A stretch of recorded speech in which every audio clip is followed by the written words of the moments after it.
ఒడిశా రాష్ట్రంలోని గజపతి జిల్లా పర్లాకివిడిలో జగన్నాథ రథయాత్ర 2026 వైభవంగా ప్రారంభమైంది.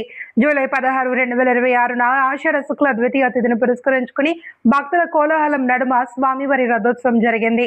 రథాల ప్రవేశ మార్గాలను అధికారులు శుభ్రం చేసి సిద్ధం చేశారు. పర్లాకివిడిలో 3 రథాలు అయిన శ్రీ జగన్నాథుడు, బలభద్రుడు, సుభద్రాదేవిలు ప్రత్యేకంగా అలంకరించిన భారీ రథాలపై ఎస్కేసీజీ కాలేజ్ వద్ద గల గుండిచా మందిరం వైపు ఊరేగింపుగా అధిక సంఖ్యలో భక్తులతో బయలుదేరారు.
అందరికీ నమస్కారం. నా పేరు డాక్టర్ శరత్ కుమార్, పాతపట్నం నియోజకవర్గ బీజేపీ ఇన్ఛార్జ్. సరిపోద్దా?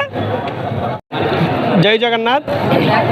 ఈరోజు ఒక ఒరిస్సా రాష్ట్రంలోనే కాదు, భారతదేశం అంతా కూడా అత్యంత వేడుక జరుపుకునే పండుగ, అందరూ కలిసి జరుపుకునే పండుగ శ్రీ పూరిలో వెలిసినటువంటి శ్రీ జగన్నాథ్ యాత్ర. ఇది ఈరోజు ప్రారంభమైన యాత్ర సుమారుగా 14 రోజులు యాత్ర జరుపుకొని 15వ రోజు మళ్ళీ స్వామివారు తన యొక్క యథాస్థానం చేరుకుంటారు.